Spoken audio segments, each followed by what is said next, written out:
this meeting to order, excuse me, of the Lewiston Historic Preservation Commission, January 8th, 2026. Do we have any citizen comments? No, we do not have citizen comments. Okay. I did receive a comment for the certificate of appropriateness that you'll be reviewing now. Okay. So under new business, we need to do the election of chair and vice chair for the 2026 calendar year. Right, everybody's favorite part. Yeah. So, do we have any Are you willing to nominations? continue, or do you want to continue? I'm happy to do it if you want I'd to, but nominate you. if somebody else wants to. And I second that. All right, all those in favor of my nomination for commission chair, say aye. Aye. Any opposed? Okay, and then for vice chair, any nominations? You still want to do it or not, Dennis? I don't mind. Nominate Dennis, then I'll nominate Dennis. And I'll second that. Okay, Look at that. all We got right. a team. All those in favor of Dennis Artman for vice chair, say aye. Aye. Aye. Any opposed? When I first started it, if you didn't, or started with this group almost 30 years ago now, if you didn't make it to a meeting, that was usually when you got elected to be the chair. And you'd come back and everybody'd be like, hey, you're in charge of everything now. Ooh, yes, fine, thank you. Yeah, wonderful. Okay, next is the approval of minutes for the December 4th regular meeting. Does anybody have any comments or adjustments? I move that we approve the minutes of December 4th. And all, Okay, all those in favor, say aye. Aye. Any opposed? Okay, next, the approval of minutes for December 18th, 2025 special meeting. Any comments? Okay, Your turn. I move to approve the minutes for December 18th special meeting. okay. And second, Second. all those in favor of approval, say aye. Aye. Any opposed? Okay. It's so hard not to say nay. Now moving on to the Certificate of Appropriateness Review for the West End Historic District. An application by Brian Skinner of Marshall's Auto Service at 865 D Street to construct a 20-foot by 30-foot work bay on the north side of the existing building. The addition will have metal-clad siding and roofing to match the existing building. Okay, so in your packet, there we go, is the application, like usual.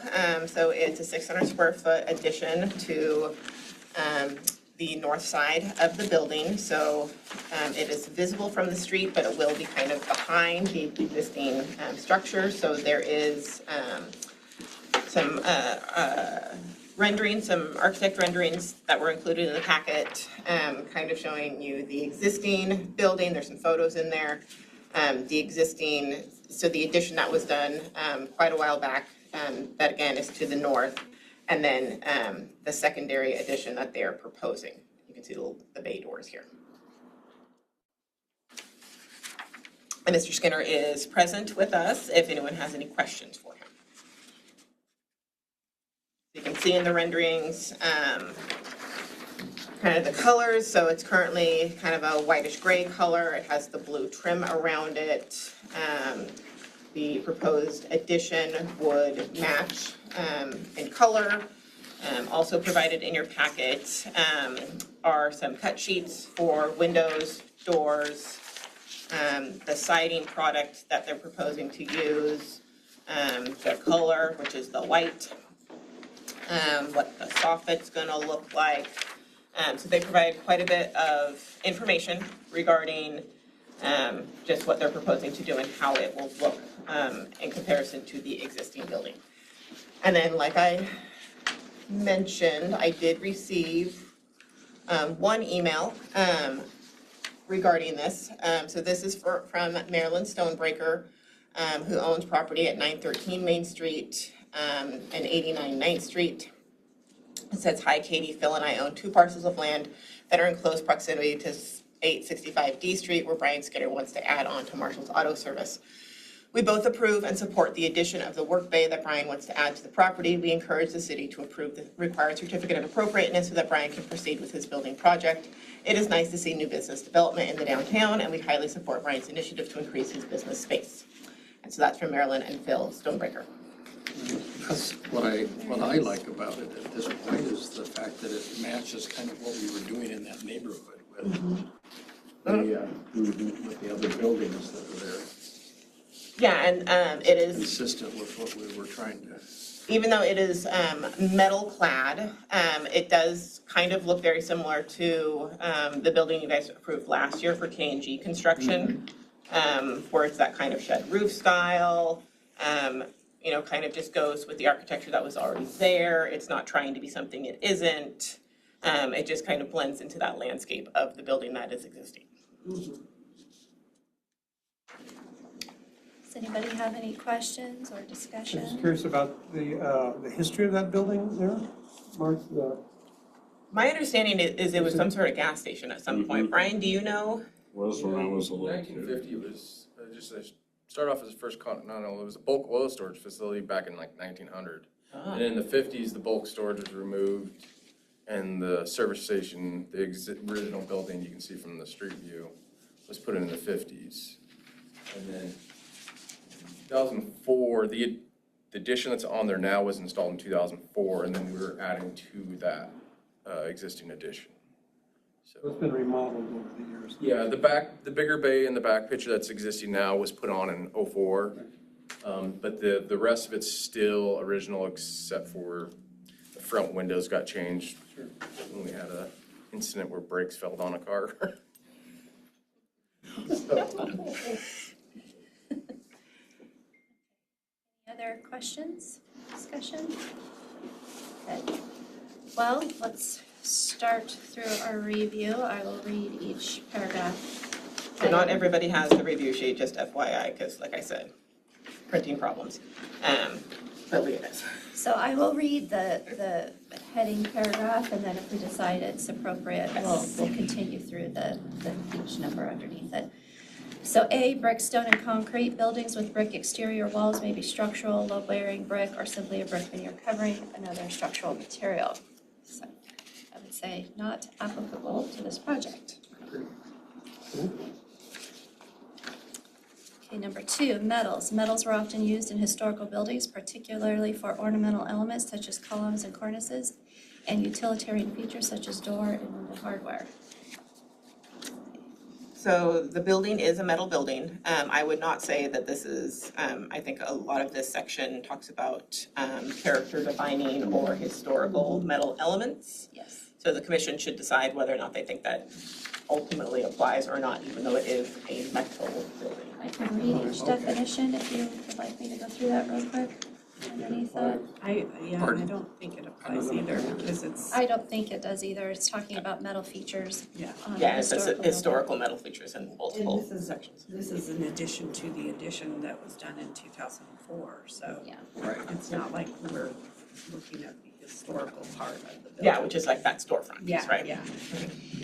Okay, so I'll put that, it does not apply. The only thing there that changed a little bit was the roof line. but Yeah. It's just minor. C, wood. Historical wooden elements include doors, windows, sash, and sometimes ornament or siding. I think that would be the same deal. Yeah. Not applicable. Design guidelines for historic building elements. Well, I don't believe it applies because we're not dealing with the historical side of it. I don't think so either. Windows, this section addresses windows other than display windows generally situated at upper levels of a commercial building. Most historical windows of the 1880s to 1960s period are wood sash, although some later windows during this period are metal sash. I don't think it applies. No. F, doors, this section addresses exterior doors generally situated on the ground level of a commercial building. Most historical doors of the 1880s to 1860s period are wood or wooden glass, although some later doors during this period are metal and glass. It's not, it doesn't apply.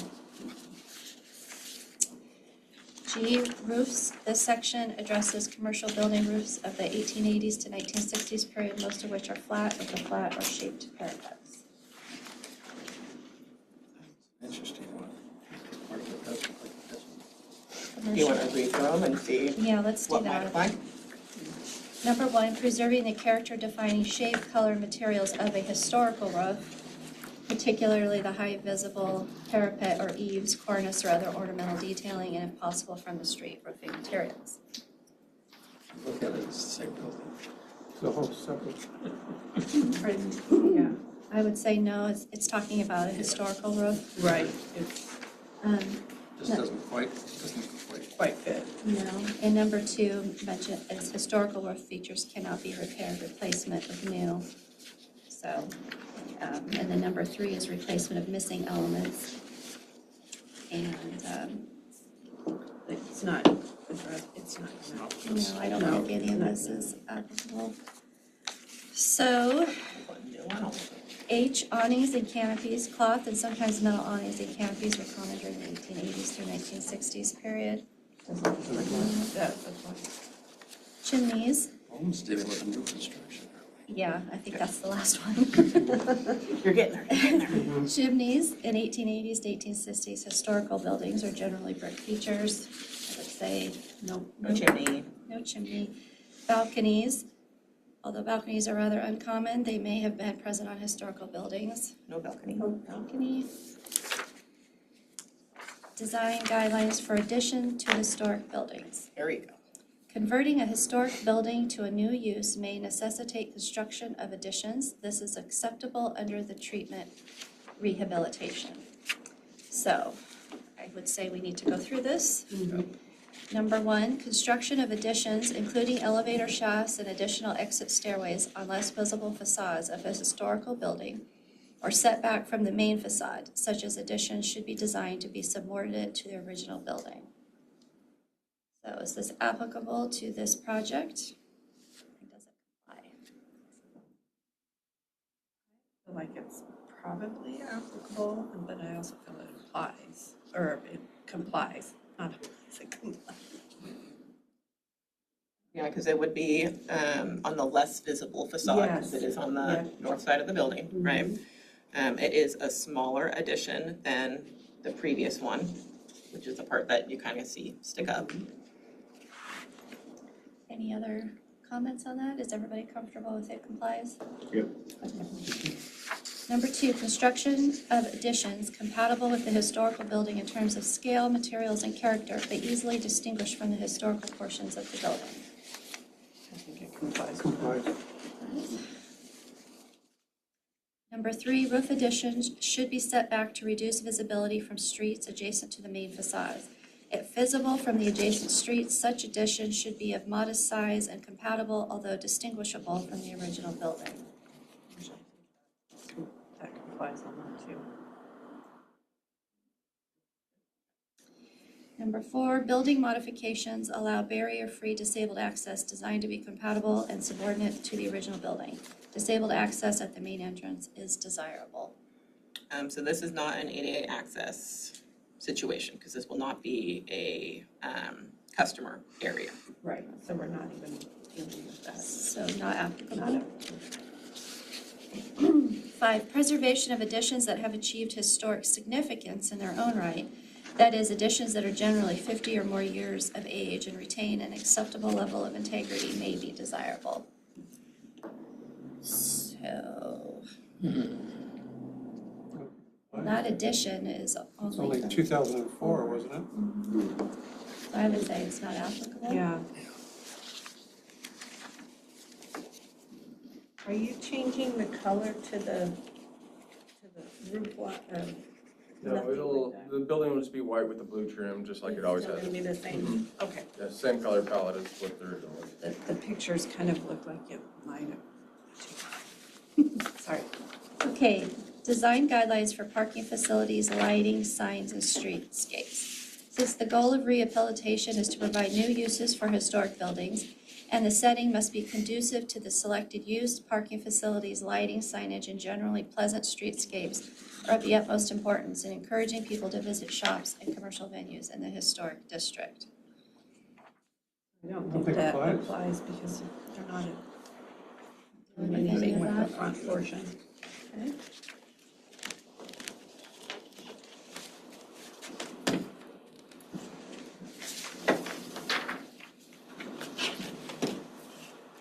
Okay, so the last one is design guidelines for new construction within a historic district. New construction within a historic district may be desirable to fill gaps left when buildings were destroyed by fire or removed for other reasons. New buildings in the Lewiston West End Historic District should be designed to maintain the district's visual continuity, including relatively uniform heights and facade widths, the pattern of storefronts along Main Street, repetition of recessed entryways and vertical upper story windows, and freestanding buildings north and south of Main Street.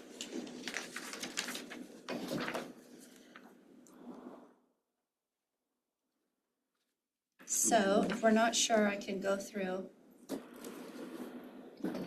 That's a tough one. Yeah, I think there might be a couple I that think apply. that might. I think that, yeah, Okay, because let's of go the, through, because I can see, adaptive reuse of historical buildings rather than construction of new buildings. So because it's not actually the historical side of it that we're dealing with, we're adapting, they're adapting the 2004. I mean, they're adapting the building as a whole. Yeah. So rather than go somewhere else and build a new building, they are adding at their Yeah. current location to fit the need that they have there. And I feel I could be talked into either one. that, yeah, Because the original, I guess, the original part is technically historical if it was in the 50s. Mhm. And we have concluded that it's an addition. But they are, if it's all connected, then it's one building, so they are doing an adaptive reuse. So I think we can say it I complies. think we could say yes. that. Construction of new If buildings. anything applies, that's gonna be the one that does Yeah. apply. Number 2, construction of new buildings compatible with surrounding historical buildings in terms of scale, height, materials, and character, but easily distinguished from the historical buildings. I think that applies. Or Complies? Complies. I can't say complies today. Okay, so we're going with 2, complies. Yeah, I think so. 3, in portions of the historic district with continuous party wall buildings, new buildings should also be party wall with main facades aligned with older buildings' main facades to maintain the street wall. So this is not a particle building. Use of brick cladding on new buildings would generally be appropriate throughout the Lewiston West End Historic District. Use of metal cladding or poured concrete walls may be deemed compatible in certain portions of the district. I think this is that There portion was a that, precedent with that other addition to So complies. yes.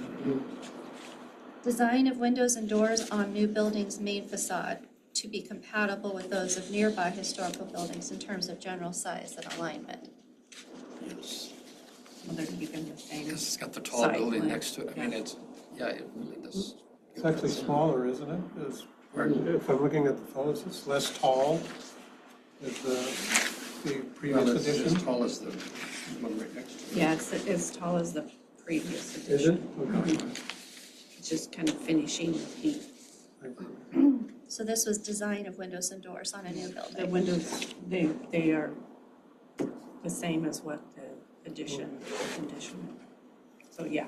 So, can you say complies? We're going to go with yes? Yes. Okay. Okay, the last one is design of new buildings' main facade to be compatible with those of nearby historical buildings in terms of horizontal and vertical visual division. So this isn't an actual change to the main facade, so I don't think that's applicable, is it? Okay, so that is everything.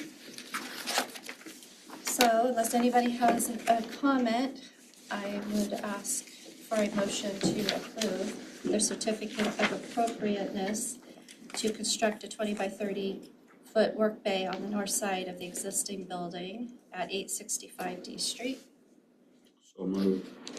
And second, All those in favor say aye. Aye. Aye. Any opposed? Motion passes. Okay, so then moving on to the Orchid Awards 2026, selecting a date and soliciting Around so nominations. fast. Right, even with there being 2 years in between. 2 years, it's like, that was Well, it feels yesterday. like we just dealt with it last year too, for some reason. You know, we talked about it a little did. bit last, so, okay. So in, Thank Thanks, you so Brian. much. okay, so in the packet is, the sheet that, is usually sent out as part of the press release. So you'll see that I highlighted, those are the previous dates, so we'll need to pick this year's dates. We usually do it in May, since that is Historic Preservation Month. Calendars.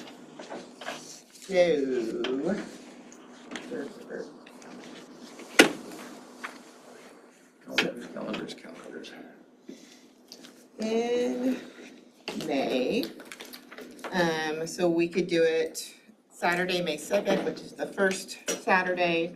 We could do it Saturday, May 9th, which is the second Saturday, the 16th, or the 23rd. I believe the 23rd is the weekend of Memorial Day. Yeah.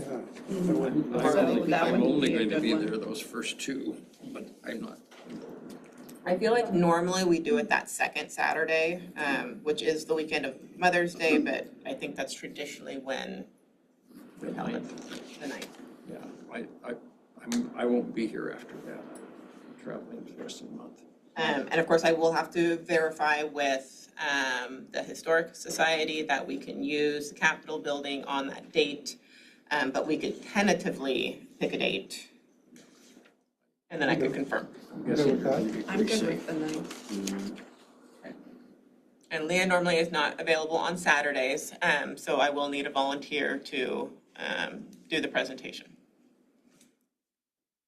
Dennis is usually our wordsmith. Always looking As at he the looks at me and shrugs. But I don't have any claim to it, guys.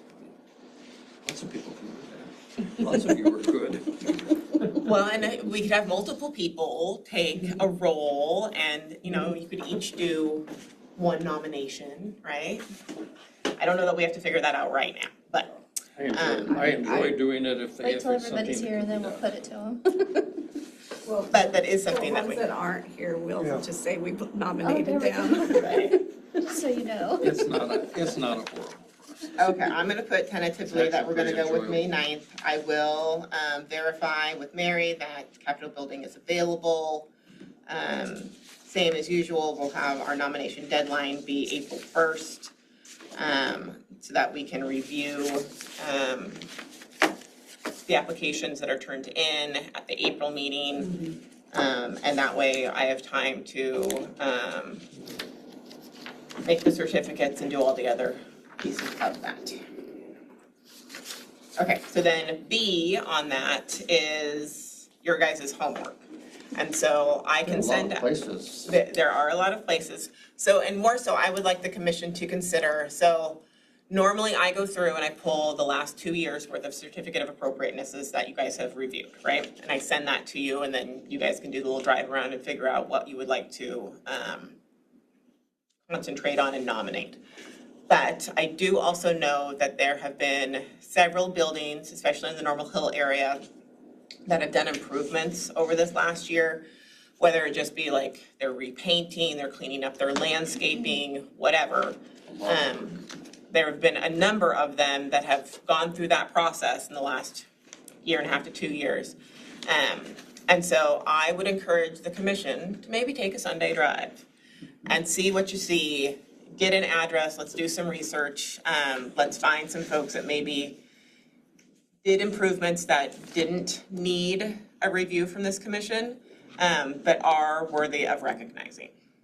There's quite a few around. Yeah, because I can think of 2 that I pass daily on my drive to and from my house that I would probably offer up just because it's a nice visual improvement and they're large buildings. I move that we nominate the empty lot now. One of the house. Oh, next to your house? Next to your house, huh? It's a much An bigger, improvement. As an it's an improvement. So that is your guys' homework is over the next 2 months. is to drive around and find, because usually we do not receive very many nominations from the public at large. I think at the last one we did receive one. Fun this time because there are some really nice places. Yeah, I think a lot of people did some work. Including the. Are we limited to how, I'm sorry to cut you off. No. Are we limited on to how many awards will be, or Nope. projects will be recognized? Nope, so you'll see on here, there is the list of areas that we recognize in. Okay. Normally, so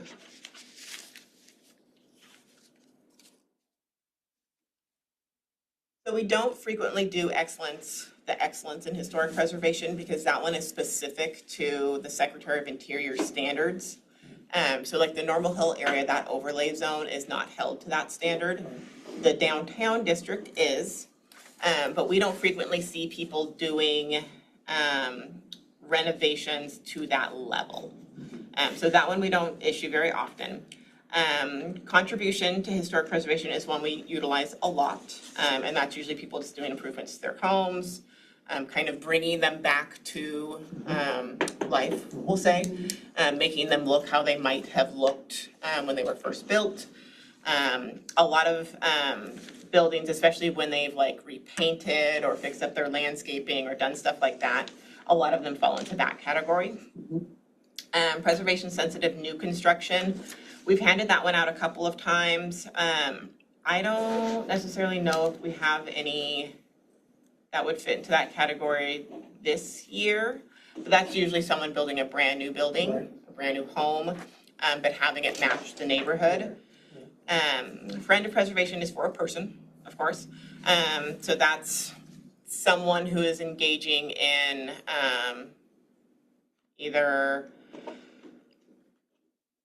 serving the public with collecting historical information, or I know in the past we honored someone for some work at one of the cemeteries and like doing like cleaning graves and doing all this stuff.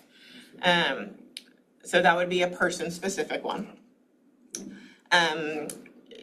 Ditto for distinguished preservationist, also a person-specific one.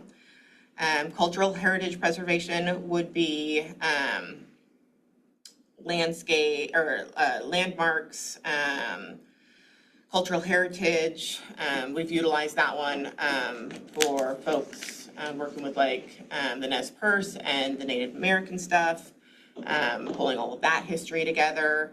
And then heritage stewardship is for an organization or an individual that have shown dedication to historic preservation through long-term maintenance, care of historically accurate, historic, architecturally significant, or culturally important sites and structures. So that would be, again, a person or an organization doing that work. So those are the categories. We've never limited it. Frequently we'll have a bunch in contribution to historic preservation, and then maybe one or two in the other ones. Okay, thank you. But so use that as your guide. When driving around and when seeing what you see. So I'm going to challenge the commission to bring at least one, and it doesn't have to be the full meal deal, but at least one address, and maybe take a picture if possible, that you think might be worthy of consideration, and bring that to the February meeting so that we can start having that conversation. Yeah. Do you want the photos sent to you so you can share them, or? Yeah, that'd be great, because then we can just put them up on the screen and everyone can look at them together. Have we done one for the church on 7th? I don't even know what church. Oh, Gateway? Yeah. We did one, Where there's sidewalks. yeah, when they redid all of that front concrete work. I don't remember if that was the last one or if that was the one before. That might have been 22. It was 2 years ago. Was it just 2 years So ago? it was done. Yeah, so we did do that one for them. I can send out, after the meeting, I can send out who we did at the last one 2 years ago. And then I'll send out all of the certificates of appropriateness we've done the last 2 years. Okay. And that way you guys have like a starting point. Yeah. Right? Okay, I will try for the 1st of February, but I'm going to be gone most of the rest of January, so Okay. I will see, but there are so many good places, compared to some years. Yeah, Right, there's been a lot of, A lot of excitement. yeah, a lot of work has been done, and even if it's small and it's quiet, I mean, it still has an impact, right? And so you want to honor that Pretty impact. impressed with what I've seen. yes, so start making notes and Makes us feel good. gather them up. I wish our marquee were done, but it's not supposed to start until the 10th of March. So when? 10th of March. So do we have any other commissioner comments? I hate to make this one, because I might be a bad commitment at this point. I would like sometime during, and maybe project towards the fall, to start doing a program that we put on at the library that would be how we worship historically. Yes, you mentioned that at the last To meeting. go, to kind of deal with, and I would have to get together with Katie and kind of, we'll pull what information we have, and I wouldn't mind writing it and helping put the program I together. did reach out to Lynn Johnson, who's the director of the library, and she said, because this is a city commission, you know, we kind of have carte blanche of using that space. So it would be kind of just figuring out what you wanted to do as a program, and when, and then we can get that scheduled for sure. So, but I kind of just like to play with it. Everything's written. I mean, all this stuff is done. Right, it's just It collected. just needs to be put in a form that we can share with people. And I wouldn't mind working on that project during the course of the summer. And Kind of thinking maybe Sure. in the fall when Yeah, people in are the kind of fall. back home again and, yeah, I've got to I don't have my head together. I mean, Yeah. I'm not playing with a full deck. I mean, I understand that. yeah. No, I think that sounds. There's just so much happening right now. It's just crazy. Okay, I will make a note of that, and we'll just keep talking about that. And if you want to come and sort clothes and jewelry and all that crap that keeps us in tears, come and join me. We're gonna have lots of tears. Any other comments before we go to the next? Okay, our council liaison, I don't know if she has anything for us. So Cassie is on the phone. We will, so council meets on the 12th, and they will be, then they redistribute all the council members to commissions. So we'll be reassigned someone then, and so their first meeting would be in February, of course. So that's kind of that part. And then on to staff comments. And then me, okay, so first, I had sent out an email yesterday, looking to schedule another special meeting because I have another certificate of appropriateness for West End, which has that noticing requirement. They would really like to not have to wait until February if possible. I got a bunch of no's and only 2 yeses for whatever date that I'd sent out, 22nd. which was the 22nd. So the next question would be, would commissioners be available on the 29th? What day? It's a Thursday. This Thank month you, yes. I can't do anything extra just because of the Okay. new job. So Not a problem. Yes, is the answer. I could be available. You can do the 29th, I okay. think I I can. could too. Okay, so 29. That's 1, 2, 3 of us, 4 of us. Is that, you said yes? Yes. 1, 2, 3, 4. And then Loretta, Bob, can you're a you do yes that? for the Yes, I 29th? am. Yeah, I can do that. And Larissa, Lisa? yes, okay, perfect. Are you Okay, available on the 29th? Lisa? okay, and Lisa's a yes also. Okay, perfect. I will let that applicant know that we can do the 29th, and I will do the notice and get that rolling. Okay, fantastic. And then just a reminder that our February meeting is February 5th. That will be Commissioner Phillippe's last meeting. She's not with us today because she had another, did something else. But that will be her last meeting, and we will be presenting her with a plaque for her service. She's not planning to continue. No, she's going to graduate in May and will be going off to grad school in the fall. Good for her. So her time with us is done. But so that will open another spot on the commission, so please invite your friends and neighbors to come hang out with us, because I need commissioners. I will be doing, I've had good results in the past doing the mailing, so I will do the mailing to the whole Normal Hill area I've done that in the past, and that's worked out pretty well for me, to solicit commissioners to apply. So I'll be doing that again. And I'll do the downtown corridor also, and then we'll see if we get any applicants that way. And then our public information person is out for a little while, but when she returns, I'll have her put some stuff on the website also to, again, advertise our open slots. Okay. That's all I got. All right, well, if there's nothing else, then I call for adjournment. If anybody wants to make a You know, motion got for a that. Yeah, well, You're not in the act yet today, second. Okay. All those in favor, say aye. Aye. Any opposed? And board. Bye, guys. Aye. Thank you.